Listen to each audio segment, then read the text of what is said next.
E aí galera, beleza? Estamos aqui para falar de Kagurabashi, mas vamos falar mais dele depois da abertura. Nerd Clover. E aí galera, beleza? Vamos aqui falar algo deste capítulo muito bom de Kagurabashi que, cara, na página colorida eu já tenho muita coisa para dizer, então vamos parar de enrolação.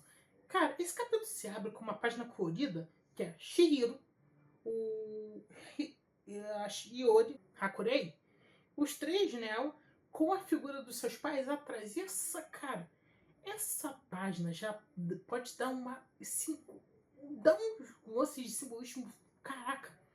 Porque se a gente pensar, cada imagem representa uma coisa. Também pode representar legado, tradição, muita coisa. Vamos por essas partes primeiro. Legado. Cada um deles tem um legado em suas costas. Hakurei, o legado da família criminosa, de tráfico humano, vendas de itens perigosos, uma rede, rede, rede de manipulação e doutrinação familiar e abusos mentais, tanto físicos que da família. Iori, o legado de um pai traumatizado que sacrificou tudo para protegê-la e se culpa pelos crimes de guerra. Shihiro, o filho do maior herói que é chamado pelo pai, que criou armas de destruição em massa que tanto servem para matar ou para proteger pessoas, e agora ele lida com os pecados do pai. Cara, também pode apresentar a nova geração não cometendo os mesmos erros da geração anterior, dos pecados anteriores. Caraca! Essa página simplesmente dá muitos pontos para se discutir. Os novos podem também ser os novos reflexos dos pais, mas versões melhores que não seriam versões dos seus pais, mas seriam pessoas que eles criaram, são melhores do que eles e não vão cometer seus erros, não vão repetir suas falhas. Isso é uma coisa que essa página dá dá muito a entender, porque, cara, dá ali muito simbolismo. Então, quem quiser discorrer mais, tá aí os comentários aí. Eu também tô a fim de discorrer um pouco sobre essa página. Então, indo pro capítulo, nós estamos em um museu de pinturas e lá tem um cara que sobreviveu à guerra, participou da guerra Seitei. E eles estão vendo uma pintura que é da Fênix. Fala sobre essa figura mitológica que das lendas, só que o cara diz, olha, isso não é uma lenda. Eu acho que você já ouviu falar. Foi na guerra de Seitei, deste evento. E o nome era Suzaku. Então esse cara mostra que ele participou da guerra e viu com os próprios olhos o que o Suzaku poderia ser capaz. Então vamos discorrer. Então já voltamos para a luta e o Samura diz: eu não vou deixar você fazer mais nada. Se referindo ao Hirohiko, que é a pessoa que ele deve estar mais puto e querendo matar agora. Gente, se o Hirohiko já foi considerado, já ganhou o título de personagem mais burro no capítulo anterior, nisso aqui ele se superou. O cara, eu não sei se eu falo agora ou se eu falo depois, mas gente, o Hirohiko é um animal. É um. Ai, não, caramba, que cara burro. Eu, é tipo. Não tem nem o que falar. Então, eles começam a luta com o Hirohiko já chamando o banquete para desestabilizar todo mundo. Só que não funciona. E o Hirohiko também vê que as chamas da Tobimune podem ser usadas de forma ofensiva. Então ele tá ferrado. Por quê? O banquete não vai funcionar enquanto o Shihiro amplificar o Nikishi para conseguir resistir aos ataques dele. E as chamas dão uma imortalidade para o Samura, que o Hirohiko percebeu. E ainda podem amenizar os poderes do banquete. Então, o Hirohiko tá ferrado. Ele até cogita usar a terceira habilidade, que ele não explicou nada. A gente não sabe até agora o que essa habilidade faz. Mas ele pensa, olha, eu não vou conseguir ganhar em qualidade. Então eu vou tentar em quantidade. Ou era o oposto. Não sei, mas... Cara, o Hirohiko começa a usar o Yu novamente. E aqui é nos explicado sobre a habilidade do Yu. Para ter um melhor uso desta habilidade, você precisa entender o objeto que você quer controlar e até ter um respeito por ele. Ter uma um respeito mesmo. é até de admiração, para você poder controlar essa habilidade perfeitamente. Só que o Hirohiko é alguém que tá pouco se fudendo pra tudo. Ele não tem respeito por nada. Por quê? Pro Hirohiko matar não é errar, não tem um sentido maior, não tem nada, é só matar e pronto. Ele desrespeita a vida e se ele faz isso com a vida, corpos não passam de marionetes para ele, objetos, ele não liga, ele não tá nem aí. Então a compatibilidade dele com esta habilidade é a pior de todas. Só que esta incompatibilidade, esta imprevisibilidade dele é o que fez ele alcançar um novo nível.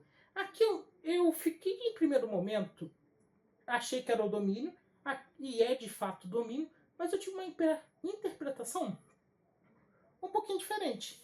Eu acho que o Hirohiko não despertou, não alcançou o domínio verdadeiro completamente. Vou explicar. Aqui diz que quando ele se forçou além dos limites dele, ele conseguiu elevar o Yu, porque a espada se transforma, o domínio verdadeiro vai mudando de portador para portador. Então ele alcançou um novo nível que ele está fazendo o prédio todo tremer. Ele está destruindo o prédio. Só que tem uns detalhes. Eu não acho que o Hirohiko alcançou completamente o domínio dele. Não alcançou o reino verdadeiro da espada. Ainda, e acho que não nunca. Por quê? Porque deveria ter ser nomeado uma nova habilidade, como o Kuroshigiri, ou o Suzaku. Não que o Suzaku seja uma habilidade do domínio verdadeiro, mas a elevação que o Samura fez para ele é o que torna ele uma habilidade do domínio verdadeiro. Vocês já vão entender. O Kodoku. Mas o Hirohiko não falou nada, ele só usou em uma potência maior. Então ele não adquiriu uma habilidade totalmente. Eu acho que ele pode ter começado a despertar o domínio verdadeiro, mas não totalmente. Não teve todo o despertar que o Shihiro ou os outros portadores que passaram por ele tiveram. Então, eu acho que o domínio, essa habilidade do Hirohiko ficou meio que incompleta. E ele já chama todo mundo ali, chama todos os monstros que ele está controlando para tentar se livrar do Samura. Ele aposta que o Suzaku, a habilidade da imortalidade dele, tem um período de recarga, como o Mei da Kuregumo. E ele quer se livrar do Samura porque ele quer focar no Shihiro. Nos pensamentos dele, ele pensa: Shihiro, você é especial. Você é quem me deu um motivo. Você se tornou meu amigo. E é com você que eu quero criar um massacre. E, gente, ele com certeza vai fazer um massacre. A situação fosse diferente do que aconteceu nesse capítulo, seria um massacre. Se ele matasse o Shihiro, ele ia fazer um massacre. Ele quer que o Shihiro seja a primeira vítima dele com a Komeyuri, para sair causando destruição geral. E pelo choque de espadas, esse é um painel que eu não comentei, mas apareceu a chance aqui. Pelo choque de espadas mágicas que a gente teve nesse capítulo, e só comentar aqui, a quadrinização do Hokazono tá cada vez melhor. Ele evoluir cada ponto. A quadrinização dele tá muito melhor, porque, cara, esse choque triplo que faz referência ao capítulo Guerra Noturna, eu acho que era esse o nome, que tinha as três espadas entrelaçadas aqui, se chocando no combate para valer, e uma onda de choque destruindo uma pequena parte do prédio. Cara, isso mostra o quão apelões são as espadas mágicas. E se o Hirohiko ganhasse do Shihiro, saísse aí, mano, muita gente ia morrer, então. Ai, caraca. E voltando à luta, o Samura foge, ele sai do prédio voando, usando Karazo, e o Hirohiko já pensa: ele fugiu, pronto, agora eu posso me concentrar no Shihiro. Só que não. Voando aos céus, o Samurai elimina todos os corpos que o Hirohiko estava controlando, e o Shihiro só olha pra ele com aquela cara que, mano, que merda você fez? Que merda você tá pensando? E o Hirohiko já sente. Ele olha, vê a merda chegando. Ele vê o Samura dando um rasante indo em direção ao prédio para caçar ele, envolto nas chamas do Suzaku.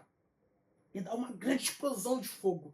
Só que aí é o interessante. Voltamos rapidinho para aquele cara dizendo que as chamas eram gentis, belas, e é nos revelado que o Suzaku, o poder de se incendiar e renascer, durante a guerra de Seitei, o Samura elevou ele a um novo nível. Esse nível permite que ele compartilhe o poder das chamas com os demais, com os outros, podendo curar aliados, até as pessoas que ele estava na guerra que ele não queria matar, ou que eram só pessoas inocentes, podem ser curadas, mas não só pessoas. O prédio inteiro é reestruturado, é consertado, eliminando os sonhos da vontade do Hirohiko, que, quando ele, pela primeira vez, se importou com alguém, se esforçou genuinamente para alcançar isso, tudo foi desfeito. O Hirohiko perdeu a motivação. Ele se dedicou.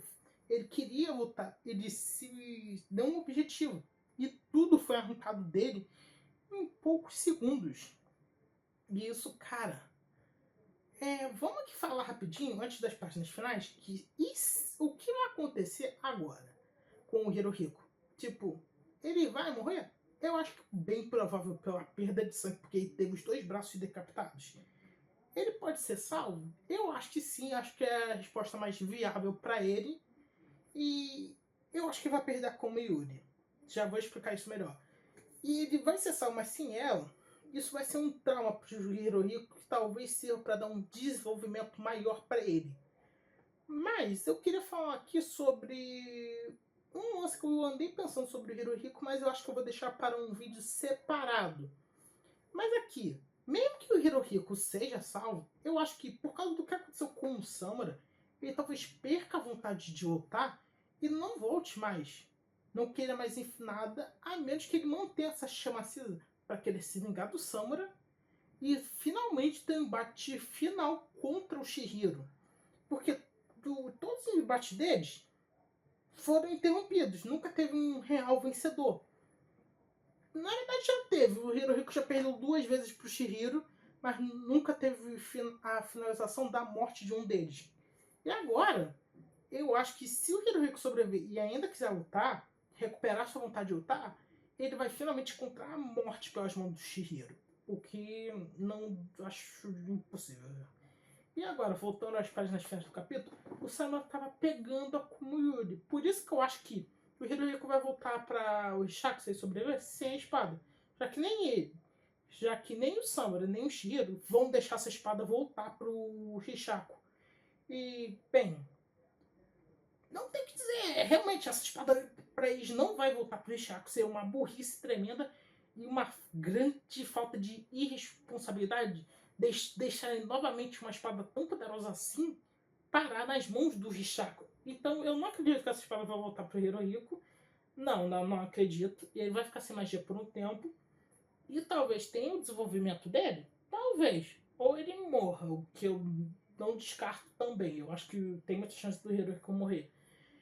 E o Shihiro já desafia o Samura pra luta. E se eu não me engano, o autor desenhou o Shihiro sorrindo. E isso é porque eu não sei se teve correção durante a tradução, mas, ou se é erro. Mas se vamos na rota, que não é erro, e eu prefiro ela, que realmente desenhou o Shihiro sorrindo. Por quê? Vamos às possibilidades. Talvez seja por finalmente poder reencontrar com o Samura e lutar com ele agora supostamente no mesmo nível, já que o Shihiro domina a pureza branca. E tem um detalhe, o Shihiro pode combinar ela com o Nikishi, então ele poderia superar ou se igualar a velocidade do saque do Samura com o Karasu. Então isso poderia criar uma luta bem interessante baseada na velocidade, já que, bem, os dois usam basicamente o mesmo estilo, mas tem meios de amplificar a velocidade do deslocamento de ambos. Também o Shihiro pode estar feliz porque a espada, a Komayuri, não vai voltar para o Hishaku. Já que, vamos lembrar, o objetivo do Shihiro é pegar todas as espadas mágicas e se vingar. Então ele, vendo que uma espada mágica não está mais na mão do Hishaku, pode deixar ele feliz por isso que ele está sorrindo. Um passo da jornada dele a mais foi dado. E a gente sabe que o Samura com certeza não vai devolver essa espada pro Hishaku. Tipo, eu consigo ver muito mais tranquilamente o Shihiro pedindo pro Samura devolver a espada pra ele. Ele devolvendo o que dá loucura no Samura e ele entregar a espada pro Hishaku. Seria a maior burrice de todas. Então, são essas possibilidades pro Shihiro estar sorrindo. Mas vamos esperar pelo próximo capítulo. Bem, esse foi o vídeo. Espero que tenham gostado. Até mais!